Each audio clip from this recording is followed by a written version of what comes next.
Hello and नमस्कार साथियों, welcome to YouTube channel our YouTube channel Model School Asin. Today we discuss about class 10th subject science. जैसा कि हमें पता है हमारा जो सिलेबस है वो किस तरह से डिवाइडेड है ये भी आपको मालूम होना चाहिए। जहां हम साइंस की बात करेंगे तो 9th और 10th का जो सिलेबस है वो एक थीम बेस्ड सिलेबस है। जो थीम्स है वो यहाँ आपको मैंने नोट कर रखी है। आप देखिए टोटल 1 से लेकर 7 थीम्स है जिन पर हमारा पूरा साइंस का सिलेबस बेस्ड है। उनमें से आपको पहले ही विदित है कि जो हमने सिलेबस सीबीएसई बोर्ड ने कुछ रिड्यूस भी कर दिया है, 30% सिलेबस रिड्यूस हो चुका है। उनमें से अब इन जो थीम्स है उनमें से हमारे जो 10th के कोर्स के अंदर कौन कौन सी थीम पर कौन कौन से चैप्टर है उसके बारे में हम हल्की सी एक बात कर लेते हैं, फिर हम अपना जो भी अपना टॉपिक है वो स्टार्ट करेंगे। सबसे पहले थीम है फूड, सेकंड मटेरियल्स जो केमिस्ट्री से रिलेटेड रहेगा, थर्ड अपना the world of the livings यानी ये अपने एक तरीके से कहे तो बायोलॉजी वाला पार्ट है, और फोर्थ है how things works moving things, ये अपना जो अपने मोटा मोटी तौर पे समझे तो ये फिजिक्स वाला पार्ट है। और सिक्स्थ है पीपल एंड आइडियाज, ये अपना जो सिक्स्थ और सेवंथ है ये एक जनरल सोशल साइंस से संबंधित रिलेटेड है। ये पूरी दोनों themes people and ideas and natural phenomena and natural resources, जो हमने आसपास जो भी एनवायरनमेंट है उसके बारे में साइंस से संबंधित रिलेटेड अपना उसमें स्टडी करेंगे। तो ये टोटल 7 थीम्स है। उनमें से हमारे भी 10th क्लास में मात्र थीम नंबर 2, 3, 4 और 7 से रिलेटेड चैप्टर्स है। तो फूड और moving things and people and ideas ये आपके 9th में कवर हुए हैं और उस 9th के सिलेबस में उनको एडजस्ट किया गया है। तो फूड आप जब 6 से पढ़ रहे हैं साइंस में तो फूड के बारे में आपने काफी कुछ नॉलेज लिया होगा और इस थीम को आपने समझा होगा। और मटेरियल्स में हम केमिस्ट्री का जो टॉपिक है वो आएंगे। तो हम आगे बढ़ते हैं, अपना जो फर्स्ट यूनिट है 10th क्लास साइंस उसमें फर्स्ट यूनिट अपना किस थीम पर चलेगा, मटेरियल वाले थीम पर। तो स्टार्ट करते हैं first theme materials, unit number 1 आप नोट कीजिए और उसका नाम। और आपको मैं थोड़ा सा हल्का सा ये बताना चाहता हूं कि जो A4 साइज की आपको 200 पेज की एक कॉपी खरीदनी है जिसमें हमारा सारा एक्सरसाइज वर्क होगा, और एक छोटी और नोटबुक खरीदनी है। जो छोटी नोटबुक आती है 200 पेज की, उसमें हम नोट्स, डेफिनेशंस, ये सारा समरी वगैरह उसमें नोट करेंगे। तो अभी जो मैं आपसे मुताबिक हो रहा हूं तो वो किसमें नोट करेंगे आप, 200 पेज की जो नोट्स बुक होगी डेफिनेशन एंड समरी, उसमें ये आप नोट करेंगे। जो भी ब्लैक बोर्ड वर्क होगा वो उसमें करें। और उसके अलावा जो एक्सरसाइज वर्क दिया जाएगा उसको आपको A4 साइज की जो 250 पेजेस की जो नोटबुक होगी उसमें जो भी वर्क आपको डे टू डे दिया जाएगा वो करना है, उसके अलावा कुछ नहीं करना है। अनावश्यक वर्क कुछ नहीं करेंगे। ऐसा नहीं कि केमिस्ट्री की नोटबुक अलग डाल दी आपने, फिजिक्स की अलग डाल दी और बायोलॉजी की अलग, ऐसा कुछ नहीं करना है। सिंपल 250 पेज की एक A4 साइज नोटबुक लानी है, उसमें सारा एक्सरसाइज वर्क एक ही कॉपी में करना है। ओके, तो हम आगे बढ़ते हैं अपनी फर्स्ट थीम जो मटेरियल है उसका यूनिट नंबर 1, और आप नोट कीजिए टॉपिक जो मैं अभी स्टार्ट करता हूँ, नोट कीजिए। तो स्टूडेंट्स आप, मैंने अभी ब्लैक बोर्ड जो एंट्री कर रखी है वैसा का वैसा आपको 200 पेज की नोटबुक खोलिए और उसमें लिखिए फर्स्ट चैप्टर जो अपना है unit number 1 chemical substances nature and behaviour. जो अपनी थीम है फर्स्ट मटेरियल पे बेस्ड है और उसका फर्स्ट चैप्टर ये है। और चैप्टर का फर्स्ट जो टॉपिक है हमें स्टार्ट करते हैं। आप सिलेबस को भी घर पे देखते रहिए, आपको दिया गया है, आपके व्हाट्सएप ग्रुप में डाला गया है, उसको देखना। फर्स्ट टॉपिक इसमें दिया गया केमिकल रिएक्शंस, और केमिकल रिएक्शंस। तो अब हमारा जो वर्क है स्टार्ट होगा। अब केमिकल रिएक्शंस ये क्या चीज है, ये आप इससे क्या कभी मुखातिब हुए कि नहीं हुए, ये मैं थोड़ा सा आपको एक आइडिया देता हूँ कि आप खुद बता देंगे कि हाँ हमने इसके बारे में बहुत कुछ पढ़ लिया है और इसको समझ भी लिया है। प्रीवियस क्लास में आपने देखा होगा कि 6th और 7th में यही थीम वही चल रही है कि वहां पर आपको बताया गया होगा कि कुछ हमारे चारों तरफ ऐसे ऐसे चेंजेस हो रहे हैं जो कुछ तो रिवर्सिबल है, कुछ इरिवर्सिबल है। कुछ आइडिया आया, याद आया कुछ? यस, आपने सही बताया, सही सोच रहे हैं आपकी। जो हमने 6th-7th में पढ़ा था कि जब हम कागज को मोड़ते हैं तो इसकी एक गोल गेंद बन जाती है, ठीक है, और जब उस गोल गेंद बन जाती है फिर हम उसको वापस खोलते हैं, ओपन करते हैं, तो फिर वापस उसका एक कागज हमें नजर वापस आता है। लेकिन उसी कागज को जब आप किसी उसको जलाने की कोशिश करेंगे तो जब आप जलाओगे तो आप देखोगे कि उसमें क्या होगा। सही बता रहे हैं आप, बिल्कुल वो जल जाएगा और जो कागज होगा वो गैस में कन्वर्ट हो जाएगा।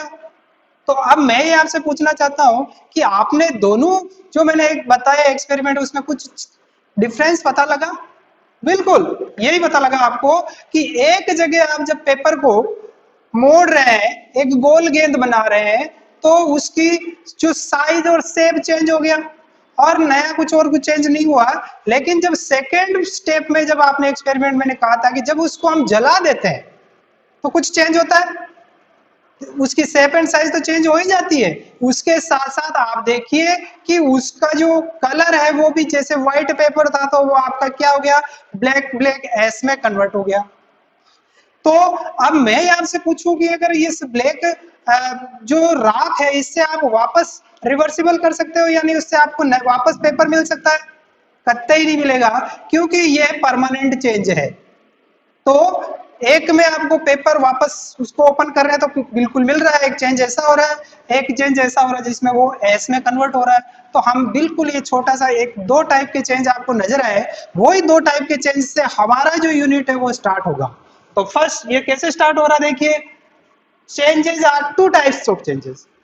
फर्स्ट टाइप केमिकल चेंज और सेकेंड टाइप फिजिकल चेंज। अब दोनों में से बताइए कि कौन सा फिजिकल चेंज है और कौन सा केमिकल चेंज है। ये आप 8th और 9th में आपने डिस्कस किया होगा। तो एक जगह आप देखेंगे कि जहां पर परमानेंट चेंज हो रहा है, मतलब उसको रिवर्स नहीं कर पा रहे हो, तो वो उसकी इंटरनल स्ट्रक्चर में भी चेंज हो रहा है। आउटर स्ट्रक्चर तो चेंज हो ही रही है, उसकी इंटरनल स्ट्रक्चर कैसे चेंज हो रही है? इंटरनल का मतलब हम आप उसको कह सकते हैं एज ए उसका केमिकली चेंज हो रहा है, मतलब कागज से राख बन रही है। तो आप समझ गए? तो ये चेंज होगा आपका परमानेंट चेंज। ये परमानेंट नहीं होगा, इसमें केवल और केवल उसकी स्टेट चेंज हो जाएगी, वापस इस रिवर्स हो जाएगा।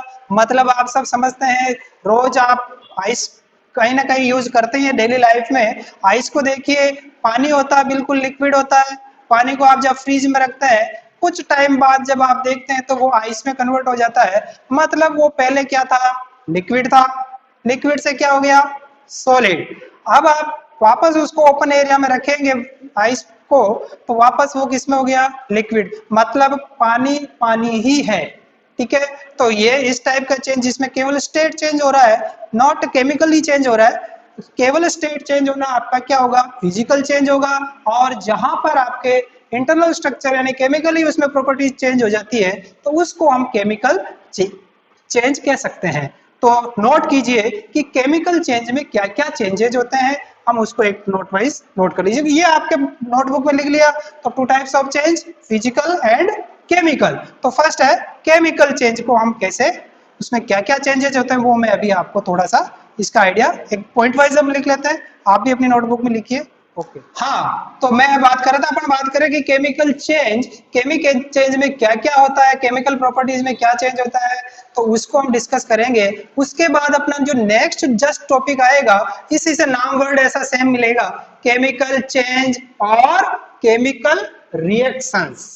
मिलता जुलता वर्ड है, एक नया वर्ड ऐड हुआ बस, चेंज की जगह क्या कह सकते हैं उसको हम एज ए रिएक्शन भी उसको कह सकते हैं। तो क्या क्या चेंज होता है आप अपने माइंड में वो भी एग्जांपल सेट रखिए जो मैंने अभी जस्ट कहा था कि एक तो कागज को जलाने पर क्या क्या हो सकता है, कागज को जलाने पर क्या क्या हो सकता है, कुछ उससे रिलेटेड होंगे, कुछ मैं नए एग्जांपल भी दूंगा तो उससे आपको पता लग जाएगा कि केमिकल चेंज में क्या क्या हो सकता है, क्या क्या में भी पॉसिबल।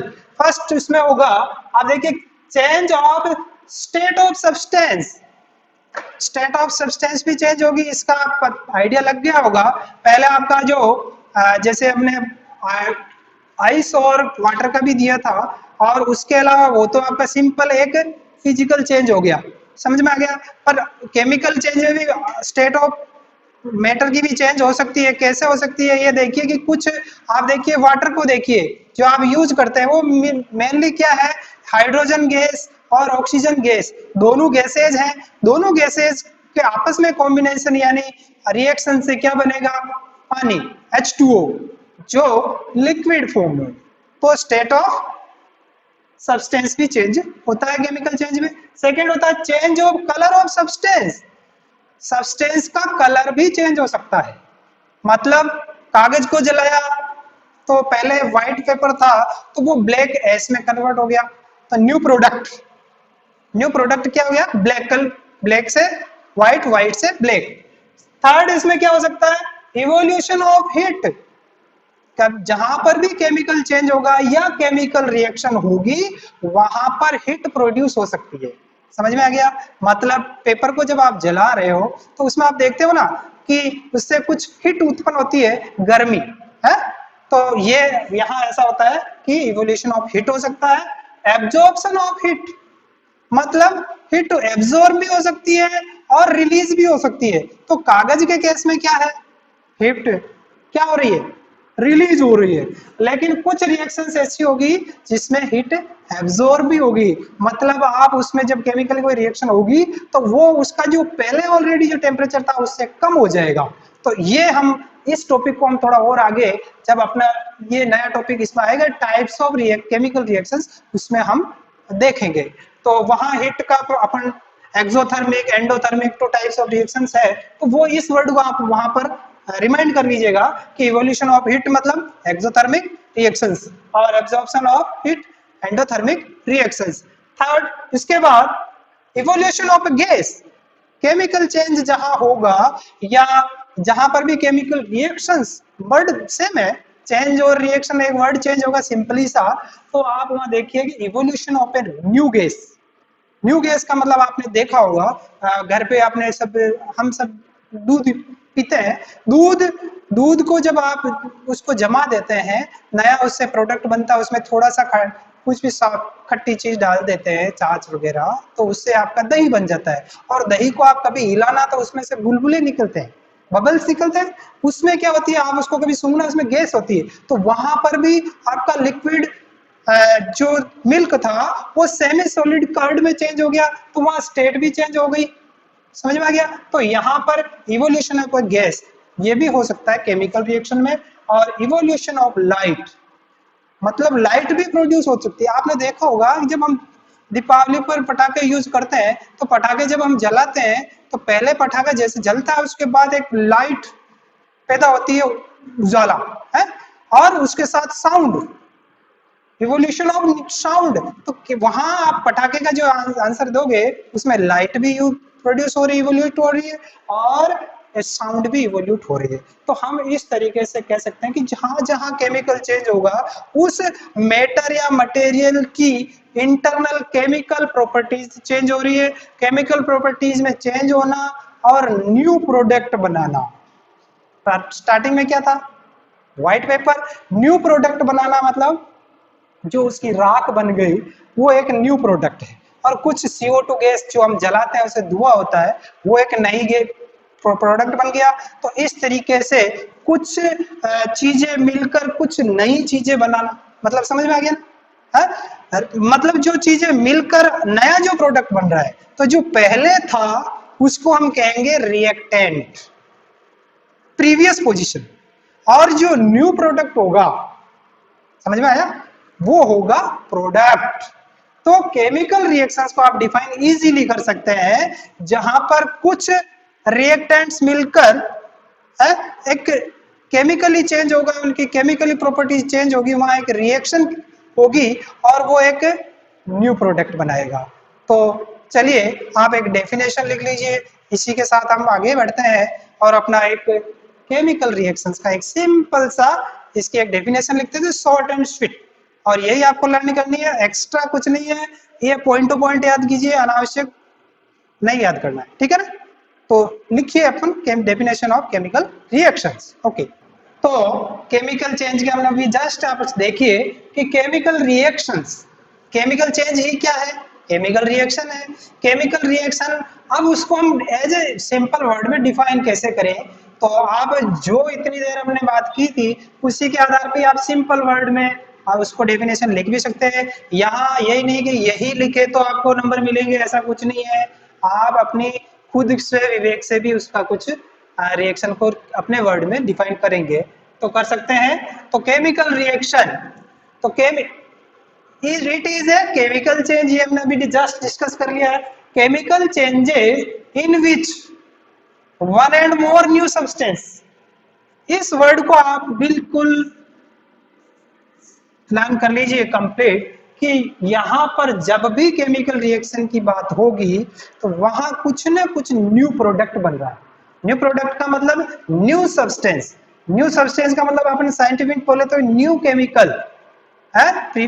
तो जहां अभी जस्ट मैंने थोड़ी देर पहले कहा था रिएक्टेंट कन्वर्ट इनटू प्रोडक्ट, तो प्रोडक्ट क्या होगा, न्यू सब्सटेंस।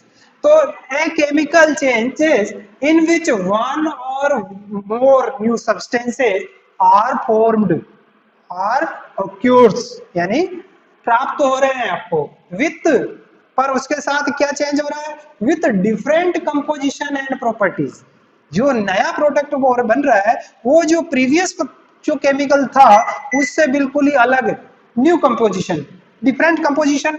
अब इसको हम डिफाइन कर लेंगे और प्रॉपर्टीज भी, कुछ केमिकल प्रॉपर्टीज भी उसकी चेंज होगी। वो देखिए सिंपल सा सिंपलेस्ट एग्जांपल होगा, आप देखो इसको कि हाइड्रोजन और ऑक्सीजन, आप सिक्स्थ से पढ़ते आ रहे हैं कि हाइड्रोजन और ऑक्सीजन मिलकर क्या बना रही है, जल, water. Okay, hydrogen oxygen convert किस में हो रही है, कन्वर्ट और न्यू फॉर्म सब्सटेंस क्या बन रहा है, वाटर। तो आप देखिए कि जो आपस में रिएक्शन हो रही है, दो चीजें यहाँ पर मिली है और थर्ड एक न्यू प्रोडक्ट बन गया वाटर। तो यहाँ हम कह सकते हैं इन जो आपस में रिएक्शन कर रहे हैं, बीच में प्लस देख रहे हैं आप, बिल्कुल क्लियर है, तो इनको हम कह सकते हैं रिएक्टेंट। क्या कहेंगे इनको, रिएक्टेंट्स। और जो न्यू प्रोडक्ट यानी न्यू सब्सटेंस बन रहा है उसको हम कहेंगे प्रोडक्ट।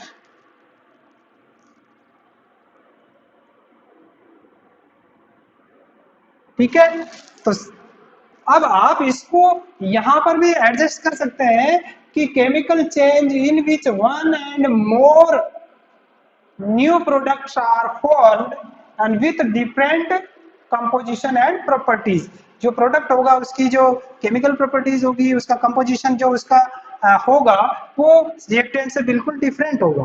तो यही इसी को हम as a we can say chemical reaction. अब केमिकल रिएक्शंस, अब ये तो हो गया एक सिंपल से सिंपल फॉर्म। आपने देखा कि रिएक्टेंट किस में चेंज हुआ, प्रोडक्ट में। तो यहां से रिएक्शन किस डायरेक्शन में गई, इस डायरेक्शन में। तो इस डायरेक्शन को बताने के लिए कि आप एक सिंबल, एक सिंपल सा यूज करते हैं।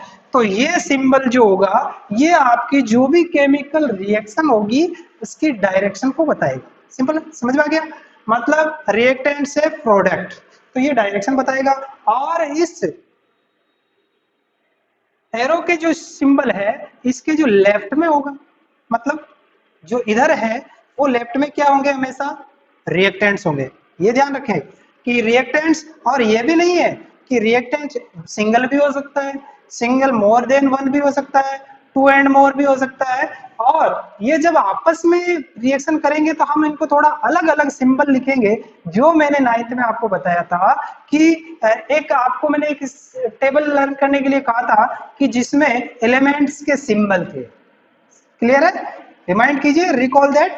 आपको याद आ गया, मुझे अच्छा लगा कि आपको वो चीज याद है कि हाइड्रोजन और ऑक्सीजन और वाटर, ये आपने याद किया। तो आपने उस सिंबल पढ़े थे, उसमें हाइड्रोजन को हमने H सिंबल से दिखाया था, बिल्कुल सही है, और ऑक्सीजन को O से। और ये मोलिकुलर फॉर्म इसमें क्या की, मोर देन 2 एटम्स डायटोमिक है, तभी ये स्टेबल है, सिंगल एटम स्टेबल नहीं है। ये आपको पता है कि 2 ऑक्सीजन मतलब डायटोमिक पोजीशन में रहेगा, ये भी डायटोमिक पोजीशन में रहेगा, और बीच में आपको एक प्लस, यानी 2 रिएक्टेंट है, हाइड्रोजन, दूसरा है ऑक्सीजन। और अब इसकी जो रिएक्शन की डायरेक्शन आप बता ही देंगे, मतलब लेफ्ट टू राइट, सिंपल जो अपन हैंड राइटिंग का रिटर्न वर्क करते हैं एज ऐसे लिखना है। और जो प्रोडक्ट एच वाटर बना उसको आप सब सिंबल जानते हो, वो एक कंपाउंड है, उसका आपने समझा है 6th क्लास में, पता होगा आपको कि वाटर को हम H2 और O इसका सिंबलिक पोजीशन है। तो ये हो गया आपका H2 हाइड्रोजन, ऑक्सीजन, और ये आपका जल हो गया। और इसकी सिंपल से सिंपल आप स्टेट आपको पता है कि हाइड्रोजन किस फॉर्म में होता है, गैस फॉर्म में, ये भी क्या होता है, गैस फॉर्म में, और ये बनता है आपका लिक्विड। लिक्विड का मतलब, अब आप इसको, इस रिएक्शन को इस पर बिल्कुल फिक्स कीजिए और बताइए कि यहाँ पर देखिए कि 1 एंड मोर न्यू सब्सटेंस, यानी 2 से ज्यादा रिएक्टेंट भी हो सकते हैं, 2 से ज्यादा प्रोडक्ट भी हो सकते हैं। तो यहाँ पर 1 है, तो प्रोडक्ट न्यू सब्सटेंस क्या बन गया, H2। समझ में आ गया, very good. And are formed with different composition, composition का मतलब उसका केमिकली चेंज हो गया पूरा है, दोनों एक साथ आए और नया एक चीज बनाई आपका कंपाउंड H2O। तो अब इस प्रोडक्ट के देखिए प्रॉपर्टीज क्या है, सिंपल से अब स्टेट की भी बात करें तो ये गैस है, ये गैस है, और ये क्या है, बिल्कुल चेंज है, लिक्विड में भी सॉलिड हो सकता है। और यहाँ पर अब आप देखिए कि इसी को, और अब यह डिफरेंट कंपोजिशन, मतलब यहाँ पर H2 था, O था, अब कंपोजिशन चेंज हुआ, H2O रह गया। अब इसको आगे हम कैसे, इसको ये तो इसका रिएक्शन का स्केलेटन हो गया, तो इस तरीके से लिखना क्या कहलाता है आपका, केमिकल रिएक्शन है। अब इसको केमिकल रिएक्शन लिख दी तो इसको हम केमिकल इक्वेशन भी कह सकते हैं। रिएक्शन का आप नया इसको लिखने का जो तरीका होगा सिंबॉलिक, उसको हम केमिकल इक्वेशन फॉर्म में कहेंगे। और केमिकल इक्वेशन में भी वही आप छोटे से सिंपल से पूछेंगे, तो इसके जो लेफ्ट में जो होता है वो आपका सारा रिएक्टेंट्स होते हैं, और इधर जो भी होता है प्रॉपर्टीज, जो सेकंड होता है इधर प्रोडक्ट होगा, उसकी डिफरेंट कंपोजिशन होगी, केमिकल प्रॉपर्टीज अलग होगी, उनकी स्टेट अलग हो सकती है। तो इस तरीके से ये आपका केमिकल रिएक्शन कंप्लीट होता है। Thank you very much.